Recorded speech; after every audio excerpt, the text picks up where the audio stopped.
Shim shiminy, shim shiminy, shim shim Boeing.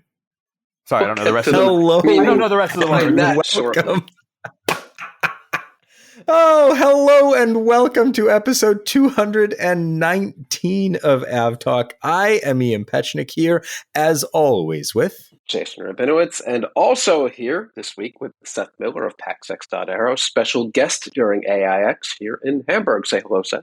And musician on retainer, apparently. Sorry about that, everybody. Yeah, joining us in musical form. No, we thought we needed a slightly different intro this week, so we're going with it. But Jason and Seth are in Hamburg, Germany, as is the case every year, or almost every year, for the Aircraft Interiors Expo, which we will talk about slightly later in the show. But we're going to dive in and talk about, it's not quite breaking news, but one of the airplanes is still in the air. So I guess this kind of counts as breaking news. Definitely broken. It's definitely broken news. An Air India 777-200LR on its way from New Delhi to San Francisco on Tuesday, June 6th. One of the engines had an issue and the aircraft happened to be over northeastern Russia. And so it diverted to Magadan in eastern Russia on the Sea of Okhotsk.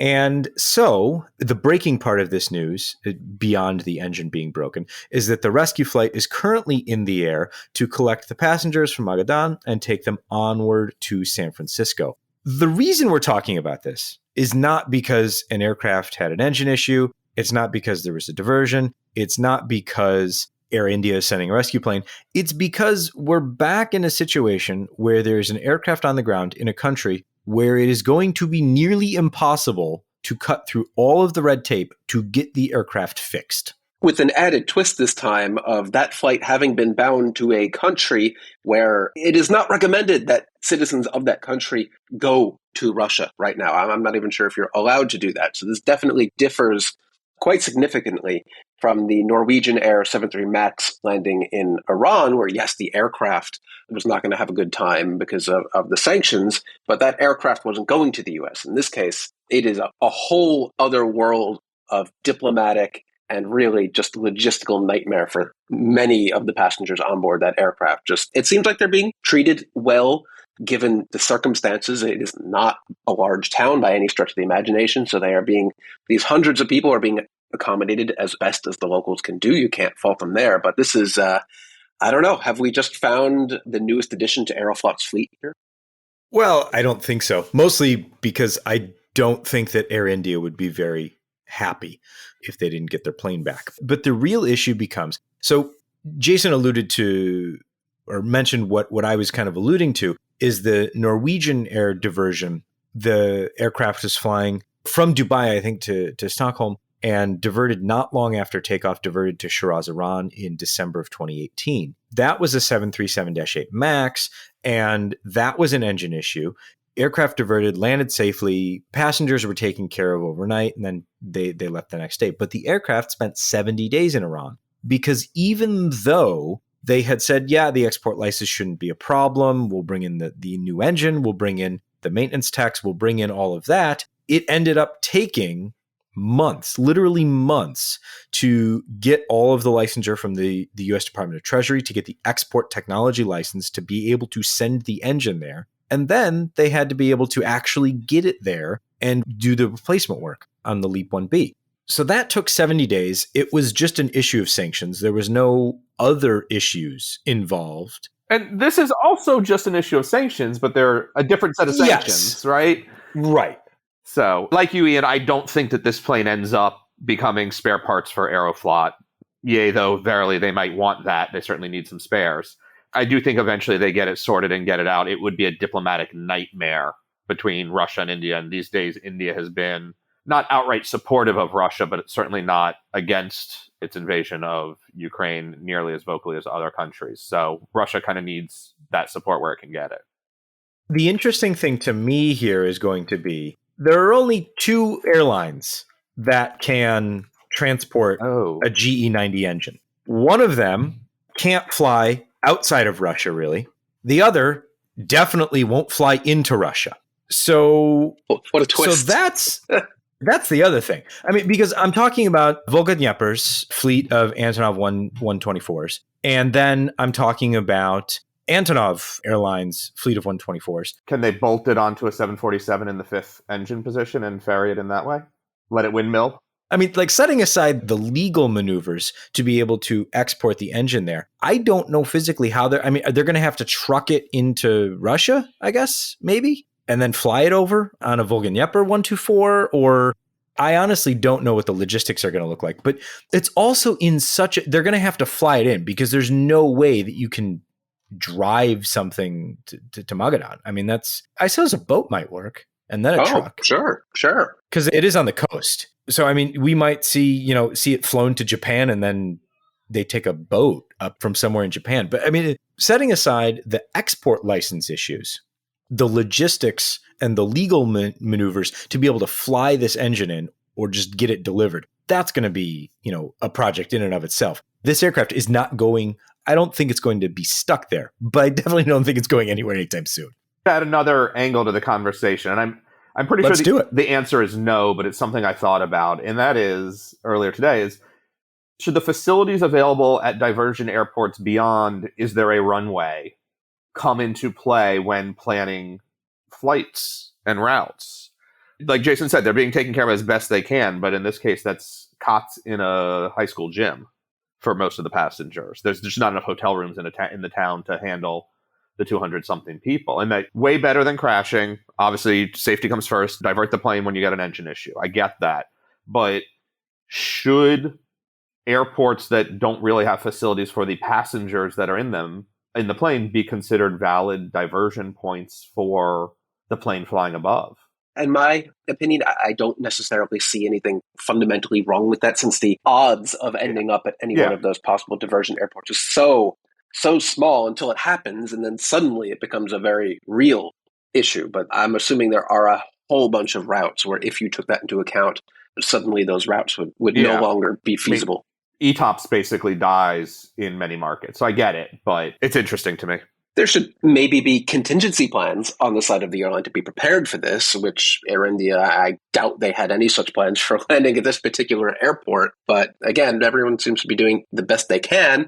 It does seem to me that it probably took Air India a little too long to dispatch a new aircraft to get those stranded passengers out of there. I think it was like a full day guaranteeing that these passengers are going to be on the ground there in a high school gym or whatever for days rather than as little time as possible. So we'll have to see at the end of this whole saga if anything could have been done better. And the answer is always yes. So the one thing about the Air India, operation that is interesting and at least in my mind well done. Did it take a little while to get this aircraft in the air? Yeah, the aircraft I think was supposed to leave yesterday at about 1900 UTC and ended up leaving, I want to say at about noon UTC today on Wednesday. So it was supposed to leave Tuesday evening UTC and left Wednesday midday. But the interesting thing to me is that they're going to continue the flight. So they're going to get everybody to San Francisco. So they're flying in what I assume is 2 crews, because this is from New Delhi to Magadan is a 9.5 hour flight, roughly. And so that's almost a full duty day there. And then you've got the continuation of the, being on the ground, refueling, and then continuing the flight. So they're bringing a bunch of Air India staff, and they've also pre-catered, like they're bringing everything that they need for the continuation flight, I assume, except for fuel, and they'll just refuel and move on. So I think that's at least well done. Maybe they brought multiple crews, but maybe they didn't. Maybe they're just relying on the crew that's already stranded there. They've hit their rest time, right? I suppose that's true. I don't know if being on a high school gym is too restful, but legally, probably. Apparently crew got hotels. Oh, okay. Well, so maybe they are relying on that particular crew. It's possible. But it sounds like it's all going to work out for at least the passengers quickly enough. It'll be interesting to see how long this aircraft sits on the ground. So set your alerts. The registration of the stranded aircraft is VTALH. So Victor Tango Alpha Lima Hotel. Set an alert. And you can't say that Air India didn't have an idea something like this could happen. I believe I read just the day prior at IATA annual general meeting in Istanbul. Scott Kirby, the CEO of United, literally warned or kind of pleaded with other airlines flying to the US but are still using Russian airspace. Hey, maybe you should stop doing that. And then literally the following day, this happened. Are you saying Scott Kirby caused this diversion?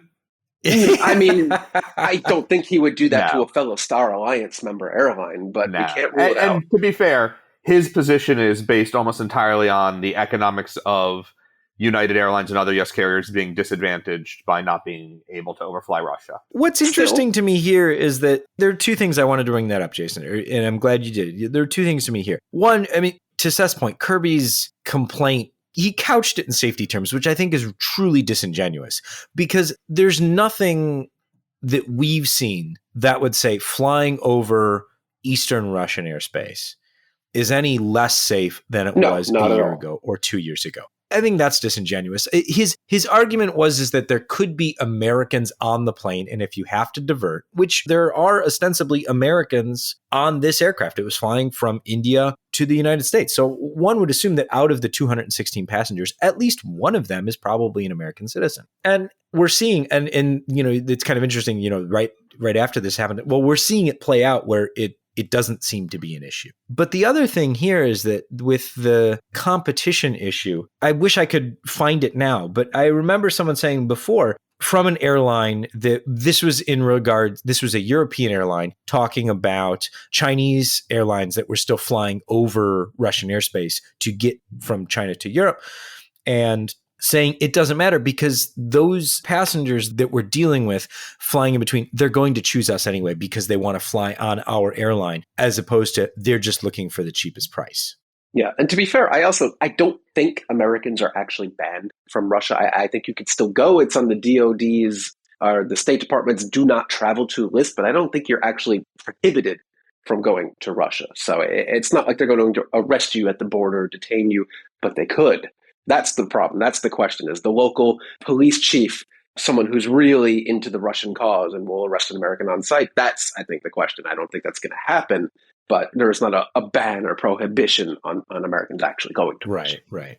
Anyway, the rescue flight into Magadan is about 25 minutes from landing. Hopefully they're not on the ground very long. They refuel and they get on their way. It has been a very long ordeal for those folks. And then we'll see how long the aircraft manages to stay on the ground in Eastern Russia or when it departs again. I mean, it would be, I don't know about amusing is the right word, but it would be a little funny to me if it was one of those things where it was just an indicator light. Yeah, nothing's actually broken. It's just, they had to reboot the computer. Yeah, and they turn everything back on. They're like, it happens. So we'll see.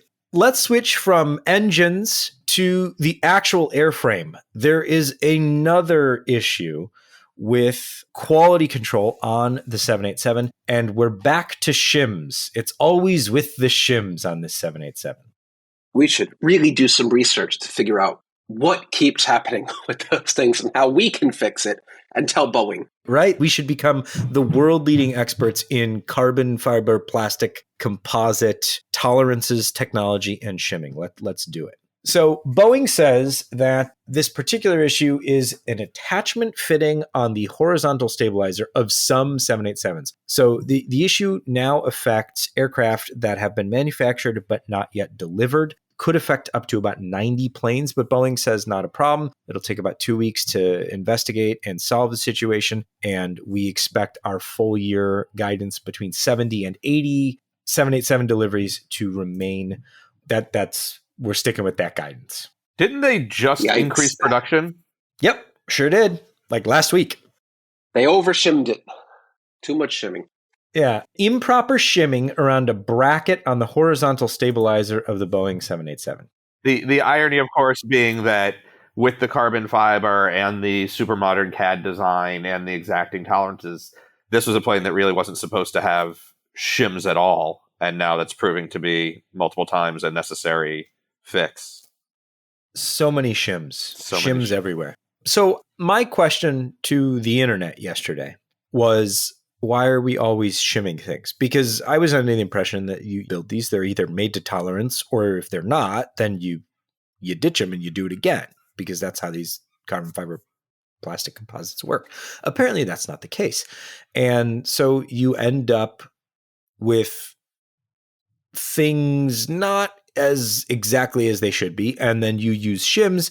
And apparently there's been a rash of improper shimming to meet the tolerance and fit things into where they are supposed to be. So this doesn't seem like one of those things where they're going to have to study and look for a fix and things like that. It just seems like it was done wrong and needs to be done right, which I guess is a good thing to catch. And if it's an easy fix, it's an easy fix. But man, that's a lot of shimming problems.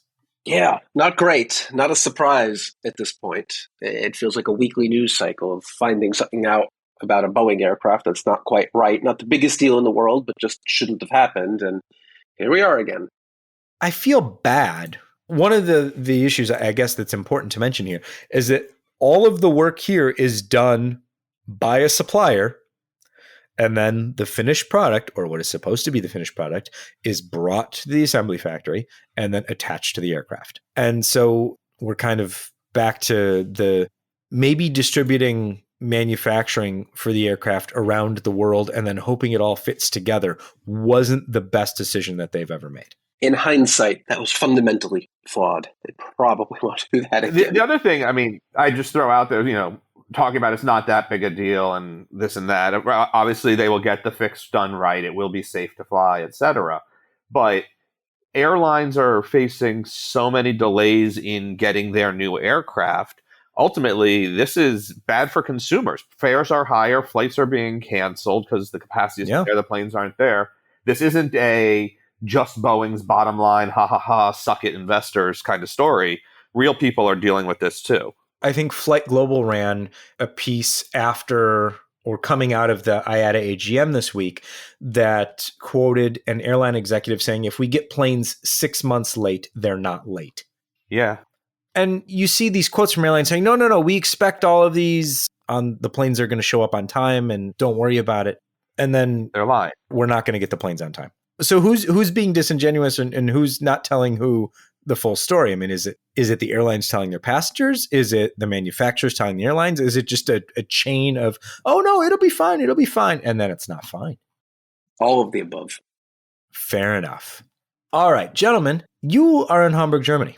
We are. That means that you must be there for the annual Aircraft Interiors Expo. And this year, there's actually been some pretty neat, if not earth-shattering technologies, but some solid improvements all around. I would love to hear about a few of those. We have to talk about how we got here first, though. Let's do that. Even that's a story. Seth, you that's always fun. You live in Europe now. I do. Right? My wife is very happy that she has a European boyfriend. This is very sexy. What can I say?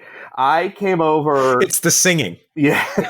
I forgot about that. I came over actually before Memorial Day. I've been over here 19 days now as we're recording this. I came over on the daytime flight on British Airways from Boston to London and connected that same evening onward to Dublin. Spent a few days in Dublin at a conference. From there, flew on Ryanair to Poznan, Poland. Spent 9 days in Poland, tooling about and basically working from Poland, essentially, and seeing a friend and otherwise enjoying myself. And then took a train, or two trains actually, the Polish Intercity and then Deutsche Bahn Intercity Express from Poznan to Hamburg. So it's been quite the adventure. I will say British Airways economy is more comfortable on a daytime flight than on a nighttime flight, because I didn't have to worry about actually trying to sleep. That checks out. The morning flight is the way to go. If I need to go to London and I have say in the matter, I will always take the morning flight. Yeah, daytime flight to Europe is glorious. I love it. It's a shame that it's not available from more places, but the logistics and timing, it's really hard to make it work financially. And there are very few of them. I think there's actually 3 out of New York and maybe 1 or 2 Boston. And sometimes there's one even out of Dulles, I think. London has Dulles, New York, Boston, Chicago, Toronto. Right, Chicago has that. Toronto has service on Air Canada, and Halifax on a MAX, if I remember correctly. Right, when that's allowed to fly. Yeah. So there are a few. It's also worth pointing out Reykjavik in the summer has a Boston and a New York flight. And Istanbul has a JFK flight. It leaves at like 6 in the morning and gets in at just before midnight. So technically it qualifies. Ugh, sounds awful. That's a weird. It's built for flight? onward connections into Eastern Europe and I affectionately refer to as the stands, former Soviet states. I don't know what we actually call them. I don't know. I literally don't know what they're actually supposed to be called geographically. But those flights often are a late night turn where it's a sort of terrible 3 or 4 hour red eye in and then a 4 or 5 a.m. return back. But you leave Istanbul sort of just after midnight. So they sort of work. Very nice.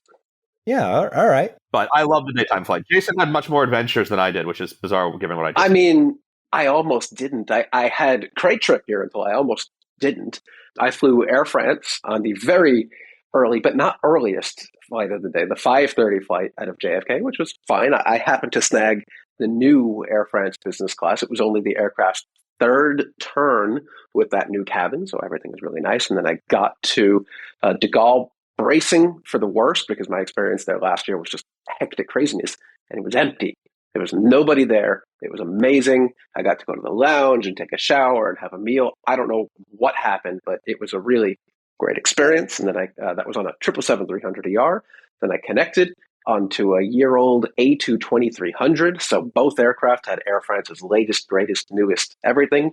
It was a great flight. And then we were about 145 feet from landing here in Hamburg. So close that I'm taking pictures of the Lufthansa Technik hangars and the aircraft hanging out in front of it. 145 feet, we go around. And I go, that's peculiar, but it happens. And the crew gets on the cabin crew gets on the PA very quickly and says, obviously, something has happened and we're going around. The flight crew will be with us momentarily. So that's good. And then the flight crew makes a long announcement in French. And I go, oh, no, he's not going to say it in English. And immediately he says in English that there was a bomb threat at Hamburg airport. And the entire airport is closed. And we have 20 minutes of fuel for holding. I guess they didn't anticipate any sort of issues on this flight, no holding of any sort. So they didn't take much extra fuel. They gave us 20 minutes of holding before we'd have to divert to Bremen in Germany, which is not all that far from here. And thankfully, after 17 minutes of circling, the airport very quickly cleared its situation and we were able to land. And that was that. So it was 3 minutes away from having a very, very different day. And that's it. That sounds like more excitement than you needed. Yeah, everyone was very calm. I mean, it seems like that kind of happens not regularly, but more frequently than it does in the States. Airports randomly closed or some sort of threat, or if you are in Gatwick, seemingly commonly for a drone of some sort. So there was no panic on board, nothing. Everyone just continued along their day. I will say, I had a go around on BA in Boston back in April. And similarly, the cabin crew was on incredibly quickly. In my case, the cabin crew spoke on behalf of the pilot and said, everything is fine, don't worry. Said more than probably was reasonable. Everything was fine, and we didn't need to worry, but they didn't necessarily know that at the time, right? So, right, yeah, they don't have any idea what's going on. They know where they're not going where they're supposed to. They don't know what happened. There's Frank Dribben. Everything's fine. Disperse. Except we couldn't disperse. We were on an airplane. It was very interesting to have that experience and have the announcement very quickly. When I've been on U.S. carriers that have a go-around, the cabin crew, in my experience, does not get involved in that. And obviously, it seems to be a different sort of training and policy decision between European and U.S. carriers. And from a comfort for the passenger's perspective, I'm sure that announcement is very nice. Obviously, on our go-around, I said it out loud before anybody said anything. You feel the engine spool up, and it's like, yep, going around. And, my neighbor was like, what? I'm like, we're not landing now. And then we didn't land. But it's going to be another 20 minutes. Yeah, you can feel it, right? And so it was fine. But it's interesting to me, the difference between the US and the European carriers now that I've done it a few times on each. Yeah, it was quite frankly very nice that the Air France crew, the cabin crew, almost immediately as soon as they made an announcement, and that the flight crew thankfully made the announcement not just in French, but also in English for people like me. So that was very nice. I didn't have to look around to anyone around me and say, hello, did anyone understand that announcement? Anyone? No, it was. Are we good? Is everything fine? Are we good? Is anything on fire? No. Okay, it's just a bomb threat. No big deal. But no, it was really great. Hat off to Air France. Everything was handled really, really well. I hope I can replicate that on my return trip in a few days. I hope so too. So tell me about the show. I don't want to say what's coming to an aircraft soon, because as we all know, things that happen at AIX take years to actually make it onto the aircraft. Soon is a very relative term in this industry. But what is in the process of coming to an aircraft near you? So for me, the star of the show, and I think most of what we've got to talk about is seating on the aircraft here. The star of the show in many ways was the Delta Flight Products. Doesn't really have a name, but the group that's helped driving the program is called Air for All, Air the number 4 All, and it's a a wheelchair mount seat arrangement. Powered wheelchair. So you can roll onto the plane on a single aisle using a powered wheelchair. Seats 1A and 1B, or 1D and F, however they're labeled, would be a pair. The aisle seat becomes, with a very, very simple sort of mechanical mechanism, converts from a regular seat to the seat part flips out of the way, the cushions get stowed, and it has tie-down hooks on board, and you can roll a wheelchair on under its own power, and the passenger can remain in their wheelchair for the flight, which is huge. Yeah, it's pretty great, since today this whole situation requires the passenger checking their powered wheelchair on board, which leaves it in all sorts of jeopardy of getting damaged, lost, and these cost thousands of dollars if it's damaged, and just it's life-changing if it's lost or damaged beyond repair. And in this case, today, they would have to be transferred to a regular wheelchair inside the airport, and then an even worse, I guess you would call it, an aisle wheelchair to actually board the aircraft and then transfer that passenger from the horrible aisle wheelchair onto the actual seat. And in that case, they get to enjoy the actual seat as best they can. But in this case, the whole chair kind of just folds up and away, gets out of the way. They have these big, at least in the current iteration, which they said is approximately 20% completed. It's a concept, maybe not a concept now, but an early product development prototype, you would say. And they have these 2 hooks in the back that hooks onto the wheelchair and kind of repels it back into position, and then 2 more hooks in the front that really secure it into place, which is really nice, really interesting for a segment of airline passengers who has historically in recent history had put up with way too much. Oh, crap. We probably have to bleep that out. But they have put up with way too much, been ignored. And it's nice to see a major company that you've probably never heard of before.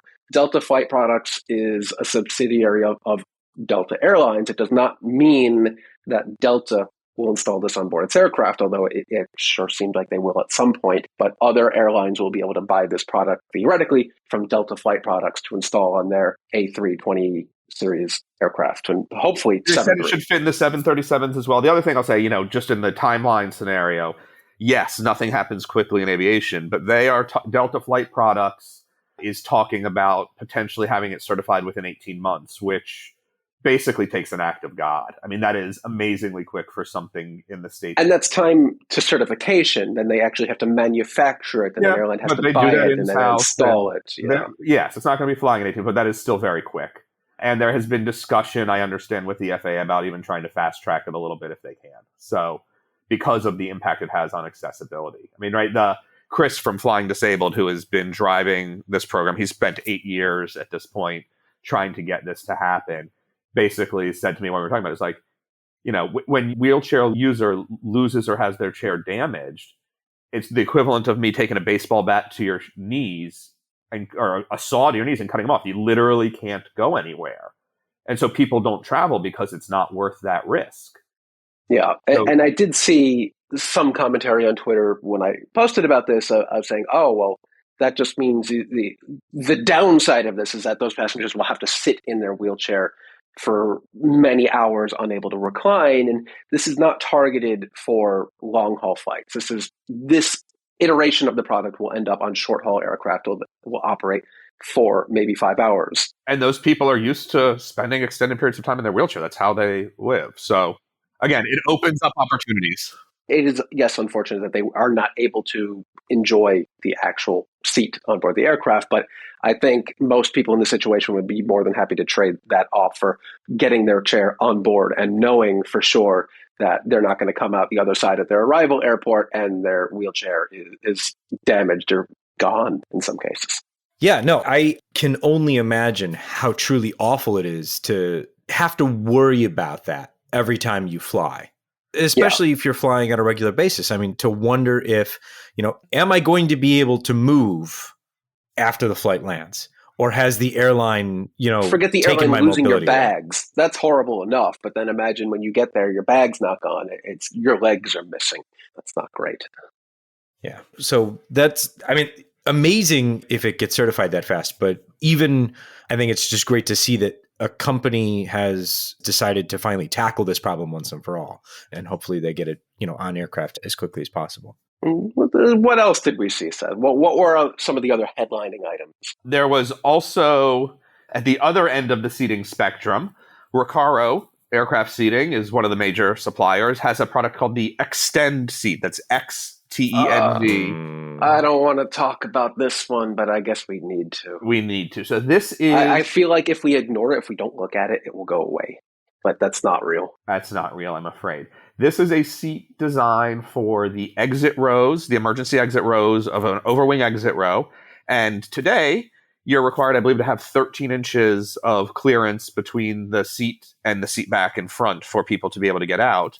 Today, it's the seats you're guaranteed to have extra legroom right. or a normal amount of legroom, where the rest of the seats are terrible. Can be much smaller, fair. What they've done here is basically created a design where the seat pan is split in half, or 30-70, something like that, and part of it flips down. It is mechanically operated, so if you are not seated in that row or in that seat, it will remain down. Once you sit down on the 70% of a seat that you have available normally, you reach underneath your legs and pull the rest of the seat up. It does not reach flush with the rest of the seat cushion, though. Correct. There is an indentation, and it's maybe half an inch, a couple centimeters below where the rest of the thing is. So when I tried it, my legs didn't even touch it. So it really was just like I had 70% of a seat cushion under me. And then when you stand up, that's annoying. Yeah, there's a spring-loaded clip inside, essentially, that when you stand up, that clip releases and it flips down, making it safe for emergency exit. Not immediately. It's like an egg timer situation where you stand up and it counts down. The little pressure-sensitive thing springs up, and after like 2 seconds, the thing goes ka-chunk, and the seat kind of reverts to its folded-down position. And that's so that if there is an emergency where they do need to use that exit, nobody actually has to do anything to get that seat out of the way. So the interesting thing about this is it probably saves 3 or 4 inches of pitch, which seems silly because what do you do with 3 or 4 inches of pitch? You can't put an extra row in because you have 3 or 4 inches of pitch. It only really works in the second of the exit rows of the overwing because the one in front of it still, you can't move it forward and actually block the window. Maybe you can if you take the window seat out. Then you have B and C or D and E, but not A or F. But so there's some interesting challenges there. But I was thinking about it more, and it seems like the idea would be you take those few inches and you take an inch away from everything else behind the exit row. And now all of a sudden it looks like you've got a full row of extra seats you can put in. So it's not just those seats that are getting worse. It might be everybody or the back half. Oh, that sounds like it's a solution in search of a problem, to my mind. Yes, I hope this never sees the light of day. I am relatively convinced that there are markets where it might make sense. There are markets where exit row ancillary fee pricing has not yet really become compelling. So US not going to see it because the airlines have gotten good enough at selling those seats for $70 to $150 or whatever it may be. And the high numbers are really long haul, but whatever, you get the idea, right? They can make more money that way than trying to get extra seats on board. So maybe Southeast Asia, where on average people are a little shorter, so the extra legroom isn't as compelling. But I need those seats because when we flew Vietjet, those were the only seats I could fit in for the exit row. I remember. I was not in that row with you. Yeah, you made a mistake. You had an experience. It wasn't a mistake. But what else did we see? And the last one that I thought was super interesting, and you spent more time looking at this, was the fancy lavatory demonstration model. And this is very much far down the You line mean future the one at with the Collins camera and the Aerospace. screen in it? Yeah. Okay, well, the camera's not in the laboratory, to make that clear. Okay. That was my first question. The flexible OLED screen is in the laboratory. And to demo its capabilities, I had a camera outside of the lab pointing into the booth. So, of course, Seth parked himself in front of it and waved at me while I was looking at the display. But basically, you know how some Emirates first-class 777 suites have, they're in the center section, so they don't have windows, but they have a mock window with a screen showing a camera feed of what's outside. So basically the concept is like that, where if anyone has flown on any modern narrow-body aircraft, you know the lavatories on board are ridiculously, stupidly small. And instead of making them bigger somehow, they've decided, why don't we just make them appear bigger? Kind of like Boeing does with Boeing Sky Interior, where they didn't actually make the seats any bigger or the airplane any bigger on the MAX. They just, made it look prettier. So they were just displaying that you can show anything on this camera, and we use other lighting to make the laboratory seem less annoyingly small than it is. There was also a flight status display in the lab, like a moving map sort of situation.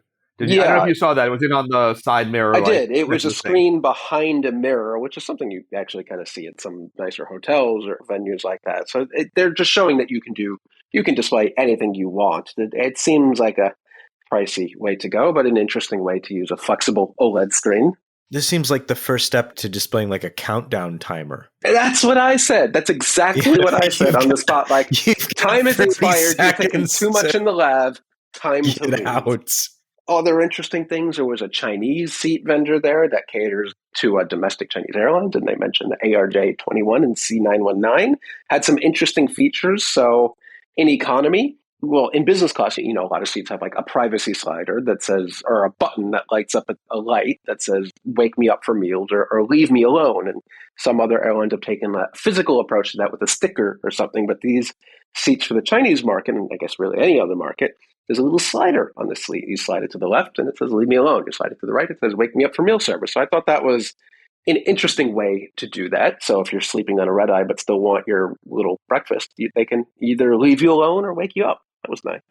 I like that. That does little seem innovations. like an easy thing. Yeah. Yeah, it also showed how long product development in this space takes, because there was another slider that had a picture of a little coronavirus virus, indicating whether or not the seat had been sanitized or not. So I feel like that might be a product of the 2020-2021 product development life cycle that's just now being shown now. But you could change that out quickly and have it show whatever you want. But that's going to be a whole nother round of certification. We need to certify that sticker. Sure. Why not? Was there anything else that you saw? I mean, I realize we're talking a lot about seats this year, and in the past we've talked about connectivity, we've talked about in-flight entertainment. Have we reached the point where yes, there's development there, but it's starting to slow down because we've kind of hit a milestone or hit a plateau with those types of things where there's kind of we need to see where to go from here? There were some new screens that were on display, mini LED and OLED that's 42 inches, things like that. But a lot of them are 2025 timeframe. Yeah, so a lot of this stuff, again, with the way the product development life cycle here goes, is all of the new entertainment things, they were announced and revealed at the show last year. And now they're announcing orders for those things, like Panasonic announced for its new Ostrova entertainment system, a massive order from United, putting those on new 787-whatevers and the A321neo XLR, I think, starting from 2025. So last year was the product announcement. This year was the customer announcement. Next year, maybe, is, hey, this thing is flying. And then at that point, maybe we get to see we'll do it all over again. What's coming next. But interestingly, it seems like that product life cycle might be different moving forward, because a lot of the talk, especially from Panasonic and another company, Zodiac, was upgradability of the hardware we're installing now. Where in the past, you installed a screen and the screen had the processor and all the RAM, the memory, all that stuff in the screen itself. And if you wanted to upgrade that, you had to tear out the entire thing, throw it away or recycle it, whatever, sell it to another airline, and then install an entirely new system. But now they have more, not recyclability, but more upgradability in mind, where rather than throwing the system away, you can the processor for the Panasonic one, at least, isn't in the screen itself. It's in the seat box underneath, and they can take out a card, take out the processor chip from 2020, and put a new one from 2025 in when the time comes. Over at Zodiac, they have a little bar underneath where like the USB port is and the headphone jack. And when USB-A goes out of fashion, they can just easily swap that off and swap a new one on for Bluetooth Low Energy or having two USB-C jacks and stuff like that. So they're more like platforms rather than standalone systems at this point. So I don't really think we'll be seeing any new entertainment systems in the near future. But Seth might have a different take. No, I think you're right. There's going to be little upgrades here and there. And Safran is not the only one with that idea of sort of upgrading the bar instead of the whole screen. Yeah, Panasonic's doing the same thing. Yeah, we're seeing it in a lot of places. So the modular nature, all those things. It is smart. It is good. It will be installed eventually. These things take time to develop and then certify and then convince airlines to buy and then install. And it's all well and good. And in some ways, Jason likes to complain about this in every conversation we had. It doesn't matter because none of the content is high quality enough. It's true. It's true. They talk up our screen as 4K UHD HDR10 plus, and then the content you watch is 480i in the wrong aspect ratio SDR, so none of it matters. So that might be the next frontier of making this content better. Is getting content needs to be better. Getting actual quality content. And when you ask them about that, they're like, screen. "Oh, we provide the capability, but if you want to know about the content, you got to go talk to those guys over there." And they're not wrong. I just don't like the answer. Yeah. Well, all right. Well, if anything else happens in the show, we can chat about it next week. But let's close out the show with a few things worth mentioning. So it is closing the first week of June. The third week of June rolls around, and we're talking not about what's in the airplane, but the actual airplane itself. Of course, I'm talking about the Paris Air Show. That's coming up the third week of June. We'll have much more to talk about during and after the Paris Air Show. But one of the pre-Paris Air Show things that has already happened is the unveiling of the first Riyadh Air 787 livery. There will be two of them. And this one is a very purplish and blue, kind of a Starry Night meets Tron thing going on. Okay. And I like it. I don't think it's going to be the livery I think it's going to be, akin to kind of an Air New Zealand thing where there's maybe a handful of planes that look like this. And then the rest of them that operate in the hot desert will probably not be painted in very dark colors. Very different choice, at least on the onset from Saudia, which uses, I guess you could call it beige sand colored aircraft. I'm sure in part to taupe, in part to reduce the sun radiation, heating up the insides of those aircraft and deteriorating the paint. They chose a very appropriate color for their location. And then Riyadh Air is like, yeah, forget all that and science and everything. Let's make them as pretty as we can, regardless of the conditions these things will be flying into. This makes perfect sense because this particular aircraft, and I brought it up as part of the Paris Air Show, because this particular aircraft, which is a Boeing 787-9, it's Boeing's aircraft at the moment in Riyadh Air livery. The registration is N8572C. And that particular aircraft will be on display at the Paris Air Show. So certainly this is a special livery. And who knows if Riyadh Air even actually ever takes delivery of this particular 787. Ian, there's only one thing I want to know. Yes, sir. Did this aircraft previously belong to Hainan? So close. Oh, no? Damn. So close. No, this is line number 1128, formerly destined for Mayat Mongolian Airlines. Really? Oh, I would not have called that. So now it's going to the Paris Air Show as part of the Riyadh Air Tour. But who knows whether or not this particular airframe will ever end up it still go being delivered to Mongolia? I wasn't aware that they canceled their orders. Maybe this is just such a temporarily slapped on. You know what? I don't know. Livery that it could go back to that airline. I didn't hear of this aircraft. I think it's an NTU, but I don't know what they shifted around to take that deal. But we'll put a picture in the show notes. Okay. It's pretty. Things that don't look pretty. New York right now is experiencing heavy smoke and low visibility because of all of the wildfires that are burning in Canada. And so today, the LaGuardia and Newark both went into ground delay programs and ground stops because of low visibility. So not a great thing. And no, hopefully, I'm glad to not be home right now. I keep getting pictures from friends and family, and it looks kind of hellish. So thanks for that, Canada. I have some friends and family leaving JFK tonight, and I hope they're able to get out. But so far, JFK seems okay. I saw one JetBlue flight diverted oddly to Newark earlier and is shuttling back to JFK the weird now. New York microclimate. Yeah, you never know. But yeah, this situation doesn't seem to be getting any better before it gets any worse, unfortunately. So I just can't believe all that's coming from wildfires in Nova Scotia. Yeah. That's crazy.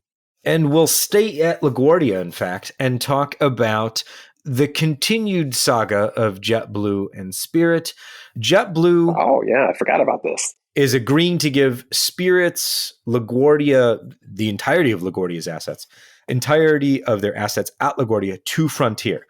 So as part of this, Frontier will pick up... Well, as part of this agreement, if it's approved, Frontier will pick up 6 gates and 22 slots. Ooh, that's some good stuff. You don't just find those lying around on eBay. That's you really millions and millions and millions. I don't know. The Marine Air Terminal seems like the sort of thing that might show up there every now and then. Yeah. That's where the gates are, true, so consider that. Yeah. One of the challenges, and the Marine Air Terminal is a glorious historic building, the waiting area at least, the sort of the outside, the pre-secure side is lovely. Gate area, though, is definitely not designed to handle 6 high-density A321s departing at any given time. That would be it was great bad for the Delta shuttle when there were only a few aircraft going at any given time, maybe 50 people on board. But when you slap a 230 passenger A321, it's bad. So it's real bad. Minimal concessions. It's whatever. Right. Take the slots you can get. Take the gates you can get. 22 slot pairs is glorious, and who knows if that's enough to convince the, I guess, DOJ or a judge who's going to hear this case. I think it would have to be a judge at this point because the DOJ has already sued. When was the last time, I don't even know, that this many slot pairs were transferred at LaGuardia? Because these are coveted, and it's not just the slot pairs, it's the gate space too. This many? Would it have to be U.S. Air and American? I don't think there were that many. I don't think it was that many. I don't think there were that many divested then. And prior to that would have been the Delta and U.S. Airways trade between LaGuardia and DCA. Yeah, those were trades. That wasn't just a take them kind of situation. I can't remember if they also had to divest some as part of that. But yeah, this is a big chunk of LaGuardia ops. It makes me mad. I don't want those going to Frontier. I want them to stay with Spirit and Spirit to remain a thing. I'll fly Spirit. I won't fly Frontier if I can help it. That's fair. Yeah. So let's close the show because I know it's getting late where you are and we're running out of things to talk about. But let's close the show with some news that I think we'll be talking about next week. At least I hope we'll be talking about next week because perhaps it's good news for Mexican-U.S. relations. Secretary of Transportation Pete Buttigieg is traveling to Mexico to meet with Mexico's president, Andres Manuel Lopez Obrador. There we go. I got all the names in. Nailed it. They are going to be talking, at least according to the Mexican president, they're going to be talking about Mexico's aviation safety rating, which the FAA assigns. And as we've talked about multiple times on the podcast before, Mexico's rating is currently not Category 1, which means they cannot begin any new flights to the U.S. at this point. And code shares were suspended. And code shares. Maybe an even bigger deal. And so they've been keen to regain their status. And so we had heard June would actually be the month to make that happen. So maybe this is it. Just a quick update on the LaGuardia smoke situation. Philadelphia is now also seeing traffic delays, inbound traffic from the FAA owing to the smoke. So fantastic. It's moving further south. Not good. Awesome. And on that note, just a bundle of joy for you guys today. Good luck getting home. Yeah. Yeah, thanks. I live in Germany now. There you go. We'll have updates on wildfire events.